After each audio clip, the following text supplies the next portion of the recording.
Hi students, welcome to your new class. ഇന്നത്തെ ക്ലാസ്സിൽ നമ്മൾ ഡിസ്കസ് ചെയ്യാൻ പോകുന്ന 2021 കോസ്റ്റ് ആൻഡ് മാനേജ്മെൻറ്റ് അക്കൗണ്ടിംഗ് ആണ്. അപ്പോൾ സെക്ഷൻ എയിൽ വരുന്നത് 15 ക്വസ്റ്റ്യൻ ആണ്. കംപ്ലീറ്റ് ആയിട്ട് ചോദിച്ചിരിക്കുന്ന തിയറി തന്നെയാണ്. അപ്പോൾ എന്തൊക്കെ ക്വസ്റ്റ്യൻസ് ആണ് വന്നിരിക്കുന്നത് നോക്കാം. First, define management accounting. Management accounting എന്ന് പറഞ്ഞു കഴിഞ്ഞാൽ എന്താണ്? അതേപോലെ തന്നെ second question, what is cost centre? എന്തിനാണ് നമ്മൾ കോസ്റ്റ് ജനറേറ്റ് ചെയ്യുന്നത്? ഏതൊക്കെ ഭാഗങ്ങളിൽ നിന്നാണ്? കോസ്റ്റ് സെൻറ്ററിനെ കുറിച്ചാണ് അവിടെ ചോദിച്ചിരിക്കുന്നത്. മൂന്നാമത്തെ ക്വസ്റ്റ്യൻ ചോദിച്ചാൽ ഡേഞ്ചർ ലെവൽ എന്താണെന്നുള്ളത്, അതായത് പ്രൊഡക്ഷന് വേണ്ടിയിട്ട് ഉള്ള മെറ്റീരിയൽസ് നമ്മൾ മിനിമം കീപ്പ് ചെയ്യേണ്ടതായിട്ടുള്ള ഒരു ലെവൽ പറയുന്നുണ്ട്. ആ ലെവലിനും താഴെയാണ് നമ്മുടെ കയ്യിലുള്ള സ്റ്റോക്ക് എങ്കിൽ അതിനാണ് ഡേഞ്ചർ ലെവൽ എന്ന് പറയുന്നത്.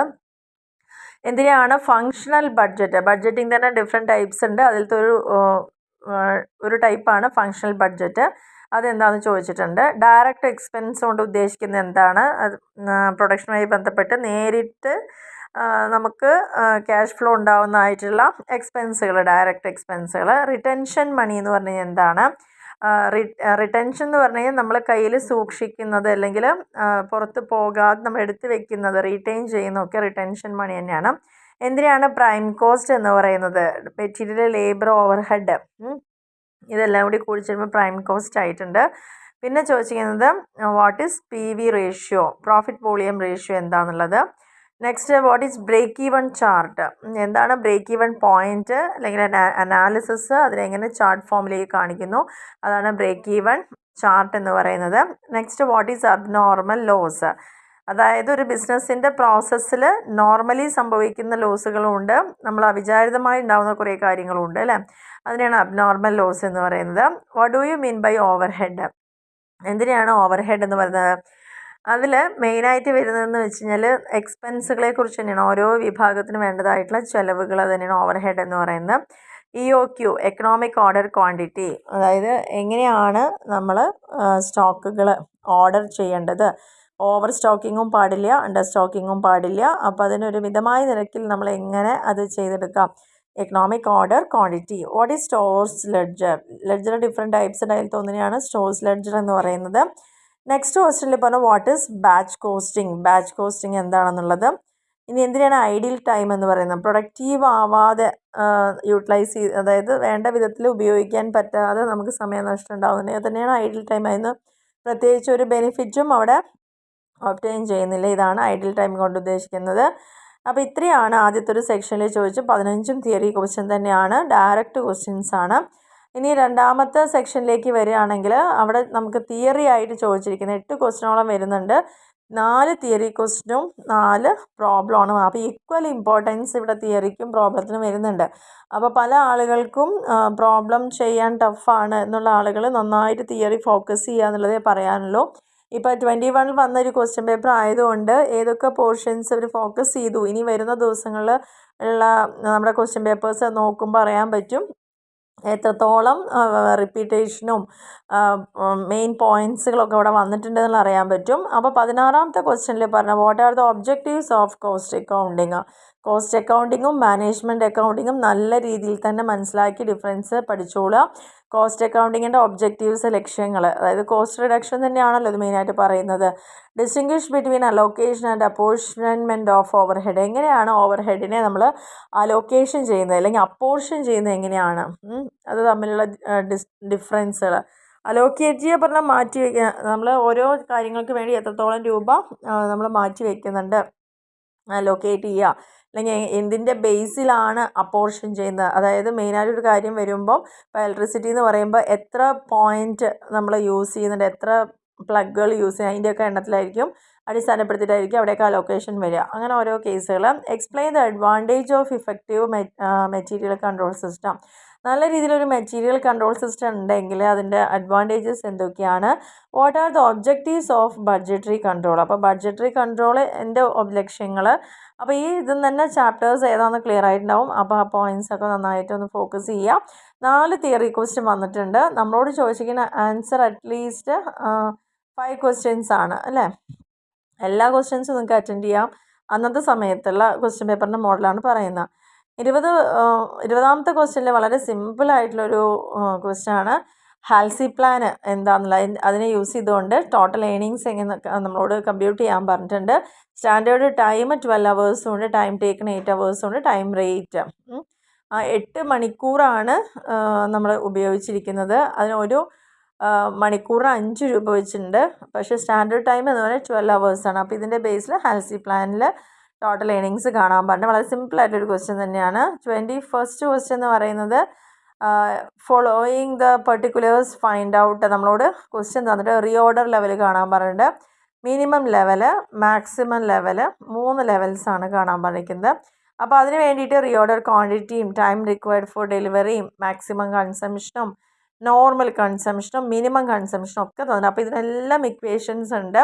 ആ ഇക്വേഷനെ ബേസ് ചെയ്തുകൊണ്ട് ഓരോന്ന് കണ്ടുപിടിച്ചിട്ട് വേണം അടുത്ത സ്റ്റെപ്പിലേക്ക് പോകാൻ വേണ്ടിയിട്ട്. ഇനി അടുത്ത ക്വസ്റ്റ്യനിൽ അപ്പോൾ ഈ 2 ക്വസ്റ്റ്യനും വലിയ ബുദ്ധിമുട്ടില്ലാതെ തന്നെ തന്നിട്ടുണ്ട്. മൂന്നാമത്തത് പ്രിപ്പയർ ജോബ് കോസ്റ്റ് ഷീറ്റാണ്. ജോബ് കോസ്റ്റ് വളരെ ഈസി ആയിട്ടുള്ളൊരു സംഭവമാണ് ജോബ് കോസ്റ്റ് ഷീറ്റ് എന്ന് പറയുന്നത്. മെറ്റീരിയൽസും വേജും ഓവർഹെഡും തന്നിട്ട് ജനറൽ എക്സ്പെൻസും തന്നിട്ട് കോസ്റ്റ് ഷീറ്റ് പ്രിപ്പയർ ചെയ്യാനാണ് പറഞ്ഞിരിക്കുന്നത്. നെക്സ്റ്റ് 23ാമത്തെ ക്വസ്റ്റ്യനിൽ from the following information calculate break even point in amount and units. എമൗണ്ടിലായിട്ടും യൂണിറ്റിലായിട്ടും ബ്രേക്ക് ഇവൻ പോയിന്റ് കാൽക്കുലേറ്റ് ചെയ്യാനും തന്നിട്ടുണ്ട്. Units produced 20,000. നമുക്ക് കിട്ടുന്ന സെയിൽസ് റവന്യൂ 2,50,000 ആണ്. Fixed cost 40, variable cost 1,45,000. ഇതാണ് നമുക്ക് സെക്ഷൻ ബിയിൽ വന്നിരിക്കുന്ന കാര്യങ്ങൾ. അപ്പോൾ ഇവിടെ നമുക്ക് വലിയ കുഴപ്പമില്ലാത്ത 4 പ്രോബ്ലംസാണ്. അതിൽ പ്രോബ്ലംസ് ഏതൊക്കെ പാർട്ട് വന്നു പോകുന്ന നമ്മൾ ആ ഇൻസെൻറ്റീവ് പ്ലാനിലുള്ള ആ ഒരു മെത്തേഡ് ചോദിച്ചിട്ടുണ്ട്. പിന്നെ ആ ഡിഫറെൻറ്റ് ഓർഡർ ലെവൽസ് തന്നിട്ടുള്ളത്, പിന്നെ അതേപോലെ ജോബ് കോസ്റ്റ് ഷീറ്റ് ചോദിച്ചിട്ടുണ്ട്, പിന്നെ ചോദിച്ച ബ്രേക്ക് ഈവൻ. അപ്പം ഈ ഒരു സെക്ഷൻ നമുക്ക് ടഫാന്നൊന്നും പറയാൻ പറ്റില്ല, നല്ല രീതിയിൽ തന്നെ ഡയറക്റ്റ് ക്വസ്റ്റ്യൻസ് തന്നിട്ടുണ്ട്. ഇനി എസ്സേ പാർട്ടിലേക്ക് വരികയാണെങ്കിൽ ഇവിടെ നമുക്ക് 4 ക്വസ്റ്റ്യനാണുള്ളത്. അതിൽ ഒന്നാമത്തെ ക്വസ്റ്റ്യൻ എന്ന് പറയുന്നത് തിയറിയാണ്. എന്താണ് മാനേജ്മെൻറ്റ് അക്കൗണ്ടിങ്, അതിൻ്റെ ഒബ്ജക്റ്റീവ്സ്, അതേപോലെ തന്നെ അതിന് മാനേജേഴ്സിന് യൂസ് ചെയ്യാൻ പറ്റുന്ന ടൂൾസ് എന്തൊക്കെയാണ് എന്നുള്ളത് ചോദിച്ചിട്ടുണ്ട്. വളരെ കൃത്യമായിട്ട് ആ തിയറി പാർട്ട് പഠിച്ച ആൾക്ക് നന്നായിട്ട് എഴുതാൻ പറ്റുന്നൊരു പോയിൻ്റ് തന്നെയാണ്. ഈ 3 സെക്ഷനായി ചോദിച്ചുകൊണ്ട് തന്നെ അതേ രീതിയിൽ തന്നെ ആൻസർ ചെയ്യാൻ നോക്കുക. ഇനി അടുത്ത ക്വസ്റ്റ്യൻ പറയുമ്പം 25ാമത്തെ ക്വസ്റ്റ്യനിൽ നമ്മളോട് കുറച്ച് ഡീറ്റെയിൽസ് തന്നിട്ടുണ്ട്. കോസ്റ്റ് റെക്കോർഡ്സ് എന്നൊരു കമ്പനിയുടെ കോസ്റ്റ് റെക്കോർഡിലുള്ള കാര്യങ്ങളാണ് തന്നിരിക്കുന്നത്. Materials used in manufacturing, selling product, ഫാക്ടറിയിൽ productive wage, factory supervision, materials, direct expense, indirect എക്സ്പെൻസുകൾ, ഫാക്ടറിയിലുള്ളത് അഡ്മിനിസ്ട്രേഷൻ എക്സ്പെൻസ്, ഡിപ്രീസിയേഷൻ, ഓഫീസ് ബിൽഡിങ്ങും ഫാക്ടറി ബിൽഡിങ്ങും, ഫ്രൈറ്റ് ഓൺ മെറ്റീരിയൽ പർച്ചേസ്ഡും ഡിപ്രീസിയേഷനും, ഡെലിവറി വാനും, സാലറി പേ ടു ദ ഡ്രൈവറും, അഡ്വർടൈസ്മെൻറ്റും ബാഡറ്റും ഒക്കെ തന്നിട്ടുണ്ട്. ഇതിനെ വെച്ചുകൊണ്ട് prepare a statement of cost and profit assuming that all products manufactured during the year. ഒരു വർഷം ഉണ്ടാക്കിയിരിക്കുന്ന എല്ലാ പ്രോഡക്റ്റുകളുടെയും കോസ്റ്റാണ് ഇവിടെ തന്നിരിക്കുന്നത്. അതിനെ വെച്ചുകൊണ്ട് തന്നെ നമ്മളോട് 20% പ്രോഫിറ്റ് നേടണമെങ്കിൽ അത് നമ്മൾ എത്ര സെല്ലിംഗ് പ്രൈസ് ചാർജ് ചെയ്യണം എന്ന് കണ്ടുപിടിക്കാനാണ് പറഞ്ഞിരിക്കുന്നത്. അപ്പോൾ വളരെ സിമ്പിളാണ്, ഡയറക്റ്റ് ക്വസ്റ്റ്യനുമായിട്ടും തന്നിട്ടുണ്ട്. ഇനി അടുത്ത ക്വസ്റ്റ്യനിലേക്ക് പോവുകയാണെന്ന് വെച്ചാൽ 26ാമത്തെ ക്വസ്റ്റ്യനിൽ Sunrise Limited produced 3 products during November 2020 by 3 consecutive process. ഓരോ പ്രോസസ്സിലും 2% of the total materials put in lost.